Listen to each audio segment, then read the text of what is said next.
कन्याकुमारी से कश्मीर तक हम चले और हर यात्रा में से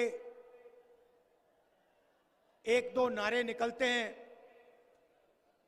भारत जोड़ो यात्रा में से सबसे सुंदर नारा निकला, नफरत के बाजार में मोहब्बत की दुकान खोलनी है।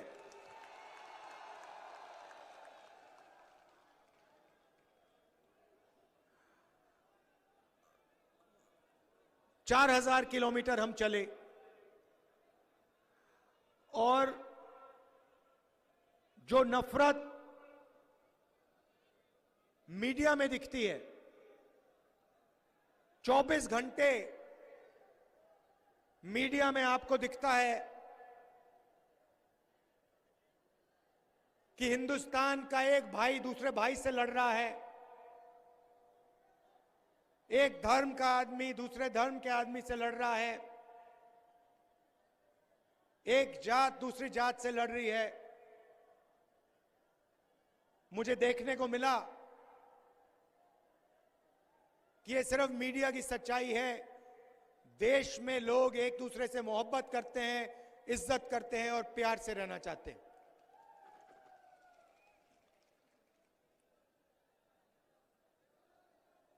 देश में दो तीन मुद्दे के बारे में लाखों लोगों ने मुझे कहा। टीवी पे देखो, आपको ऐश्वर्या राय जी दिखेंगी, शाहरुख खान दिखेगा, मोदी जी दिखेंगे, 24 घंटा मोदी जी दिखेंगे। मगर आश्चर्य की बात यह है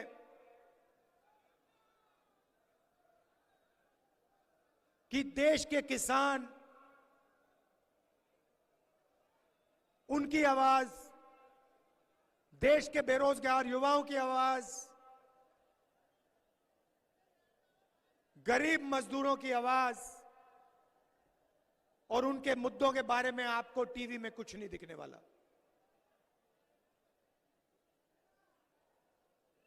तीन मुद्दे। सबसे पहला बेरोजगारी पहले नंबर पे, दूसरे नंबर पे महंगाई और तीसरे नंबर पे, मगर शायद सबसे जरूरी, भागीदारी। जहां भी हम जाते हैं, हम भारत माता की जय का नारा लगाते हैं। सब पार्टी के लोग लगाते हैं। देखिए, भारत माता की, भारत माता की, भारत माता की। तो सवाल उठता है, ये भारत माता जिसकी हम जय करते हैं, ये है क्या? ये जमीन तो नहीं है, क्योंकि अगर इस जमीन पे लोग नहीं होते, जनता नहीं होती, तो भारत माता नहीं हो सकती। तो भारत माता का मतलब आप लोग, आपके सपने, किसान, मजदूर, बेरोजगार युवा, छोटे दुकानदार, आपकी आवाज, आपके सपने, आपके डर, आपकी खुशियां, यह है भारत माता। पार्लियामेंट हाउस में कुछ दिन पहले मैंने भाषण किया और मैंने कहा, देखिए, हम भारत माता कहते तो हैं, भारत माता की जय तो करते हैं, बाकी दुनिया जिसको हम भारत माता कहते हैं, बाकी दुनिया उसे सोने की चिड़िया कहती है। हम भारत माता कहते हैं, मगर विदेश के लोग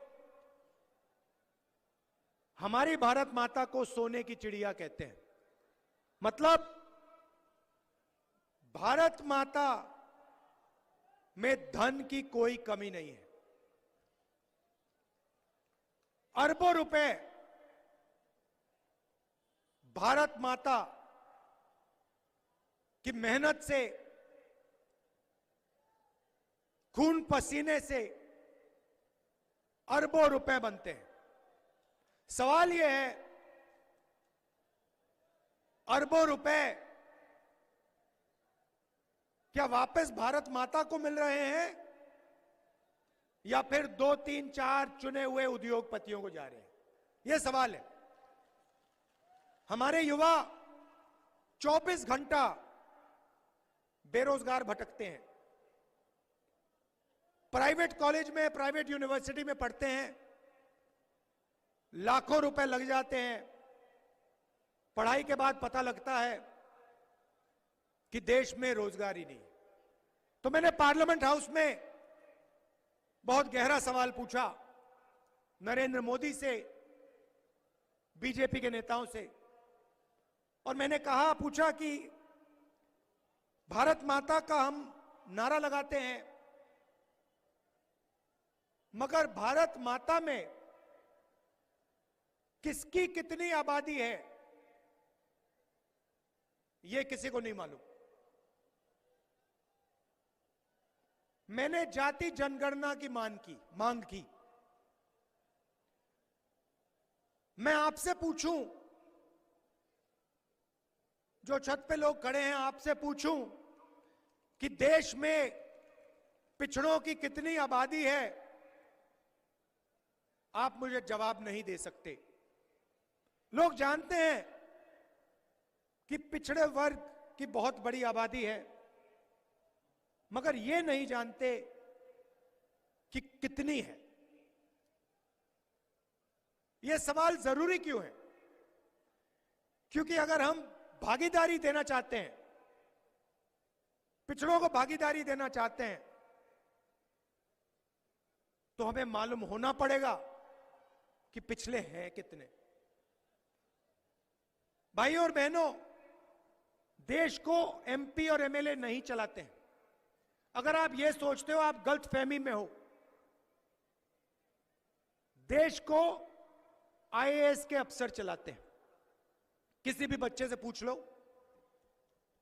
उससे पूछो क्या करना चाहते हो, बच्चा आपको कहेगा मैं तो आईएएस में जाना चाहता हूं। फिर उससे पूछना क्यों, आईएएस में क्यों? कहेगा क्योंकि आईएएस के लोग देश को चलाते हैं। सच्चाई है। तो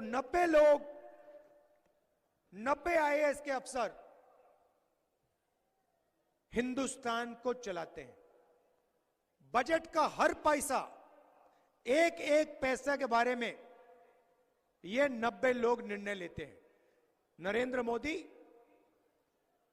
कैबिनेट सेक्रेटरी और secretary to government of India, ये 90 लोग मिलकर बजट को बांटते हैं।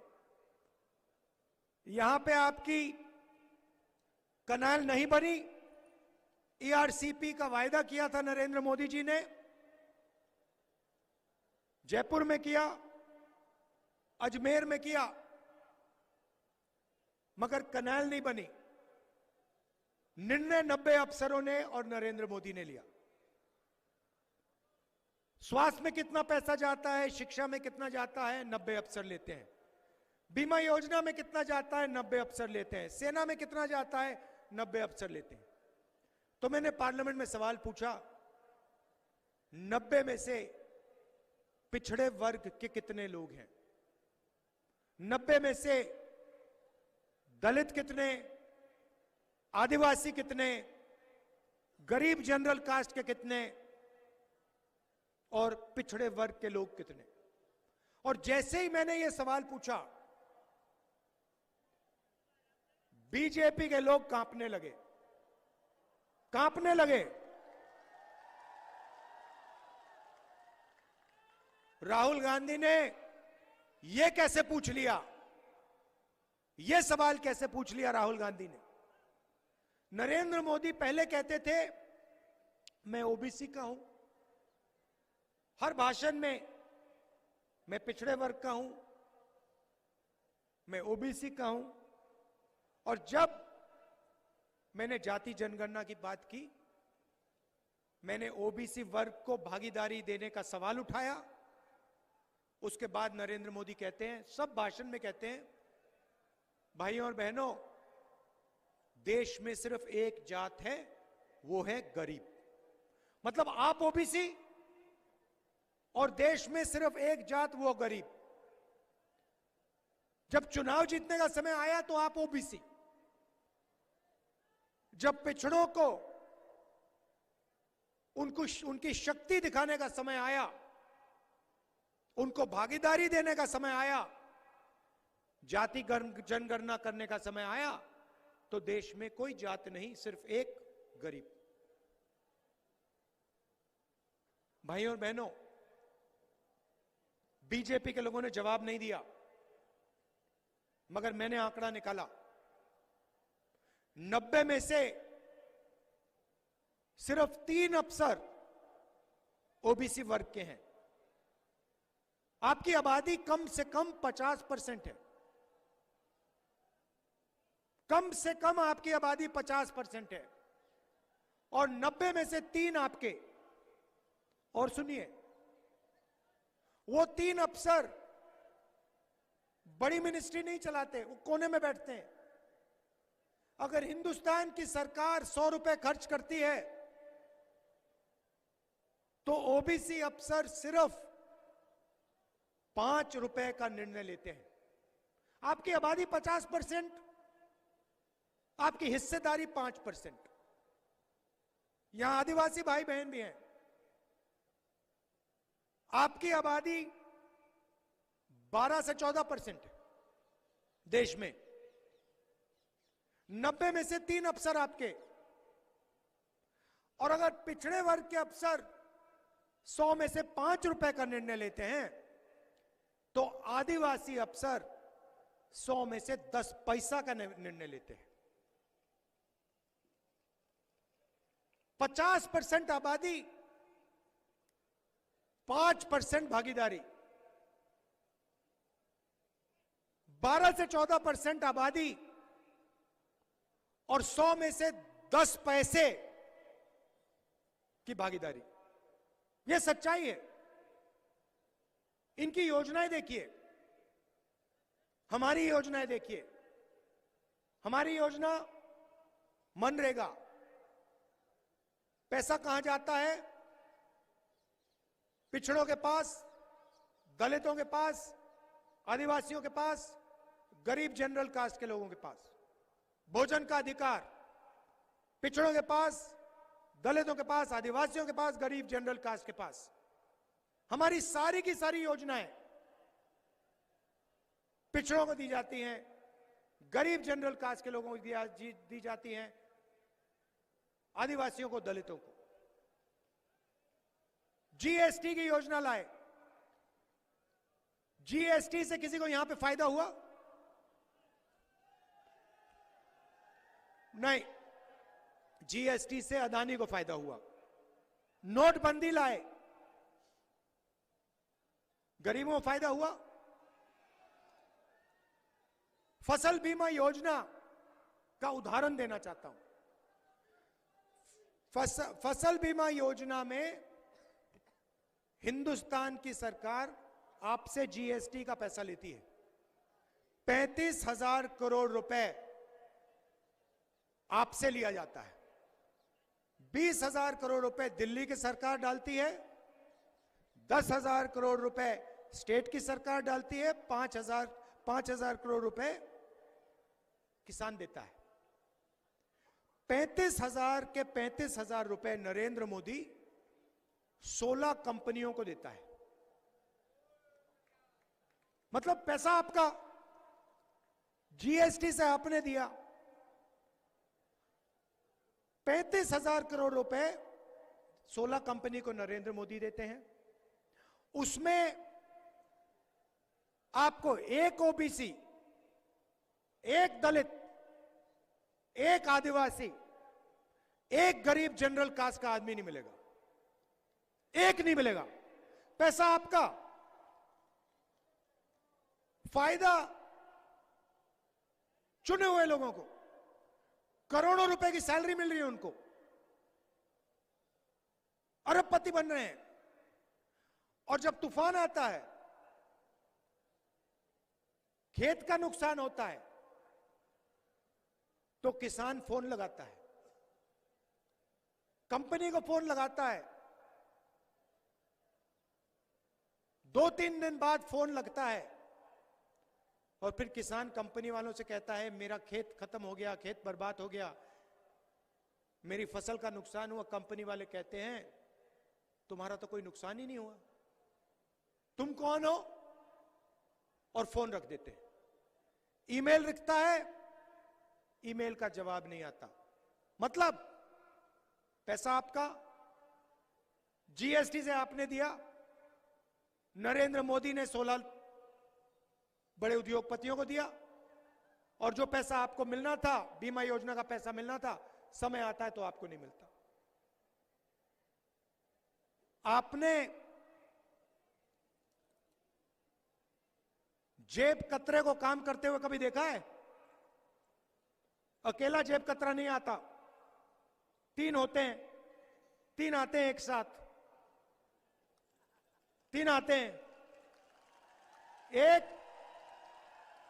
एक सामने से आता है, एक सामने से आता है, आपके ध्यान को इधर उधर करता है, आपको कहता है भैया उधर देखो, इधर देखो, नीचे देखो, देखो कुछ गिर गया, या बातचीत करता है।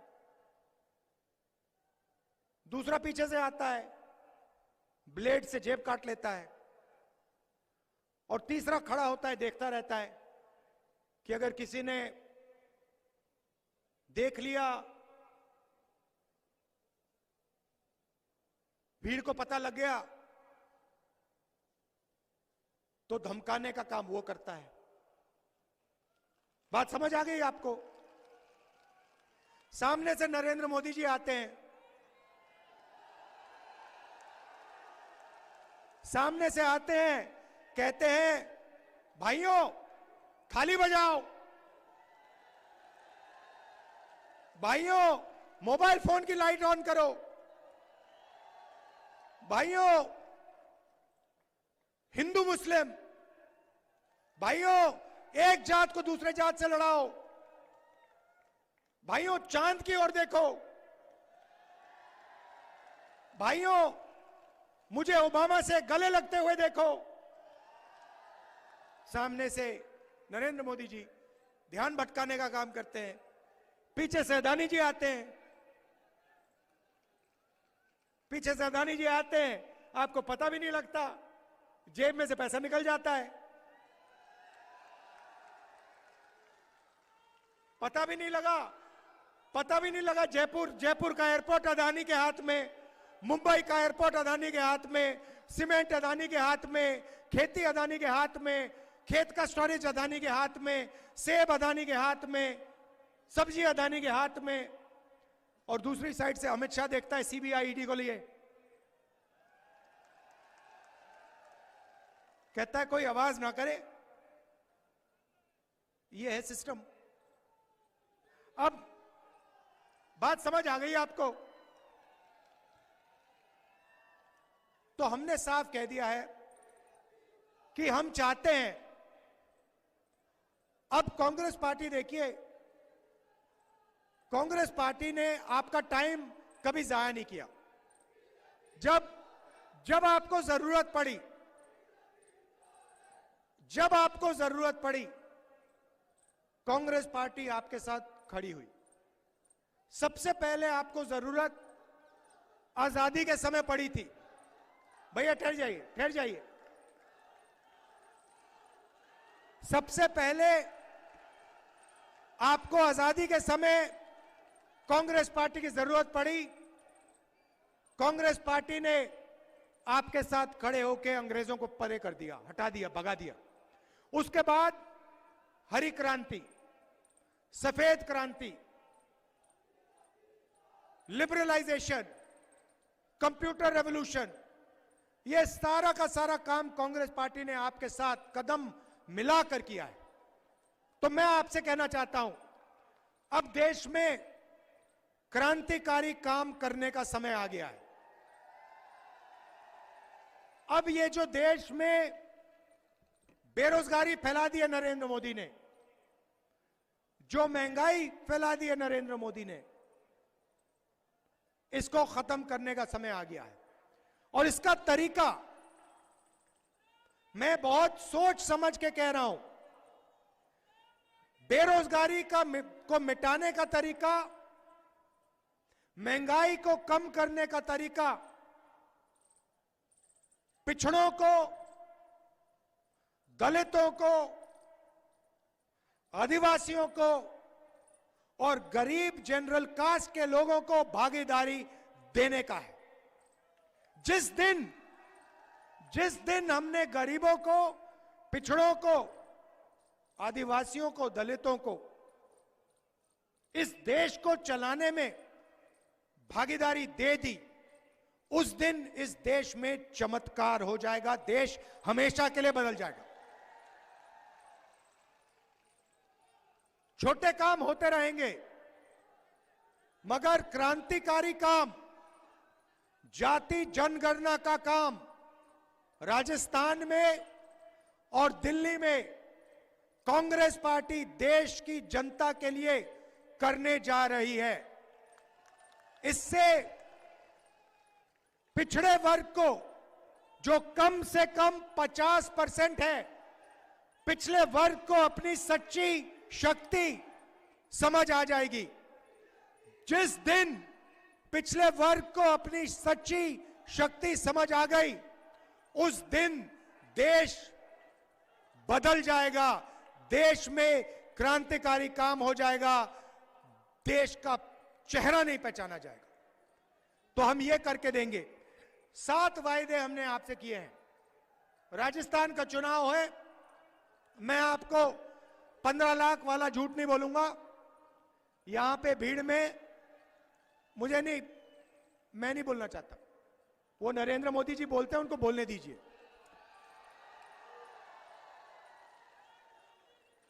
आप जानते हो, देखिए यहां पे हजारों लोग हैं। इस भीड़ में लोगों को चोट लगी होगी, किसी को कैंसर हुआ होगा, किसी को डायबिटीज हुई होगी, किसी को दिल का दौरा पड़ा होगा, मगर राजस्थान में इस भीड़ में एक व्यक्ति ने इलाज के लिए 1 रुपया नहीं दिया। 25 लाख रुपए तक 25 लाख रुपए तक का इलाज राजस्थान की सरकार आपके लिए करती है। प्यार से दिल खोल कर करती है, प्राइवेट अस्पताल में करती है। पैसा किसको दिया? अदानी को नहीं, आपको, किसानों को, मजदूरों को, पिछड़ों को, दलितों को, आदिवासियों को, गरीब जनरल कास्ट के लोगों को। चुनाव के बाद यहां हमारी माताएं बहनें आई हैं, आप अच्छी तरह सुनो। आप सब यहां जो बैठी हो, आप सबको बैंक में हर साल सरकार 10,000 रुपए डाल के देगी। सिर्फ आपको नहीं, राजस्थान के हर घर में एक महिला को राजस्थान की कांग्रेस की सरकार 10,000 रुपए बैंक अकाउंट में डाल के देगी। आप सिलेंडर 1200 रुपए, नरेंद्र मोदी वाला 1200 रुपए का सिलेंडर नहीं खरीदोगे, आप 500 रुपए का सिलेंडर खरीदोगे।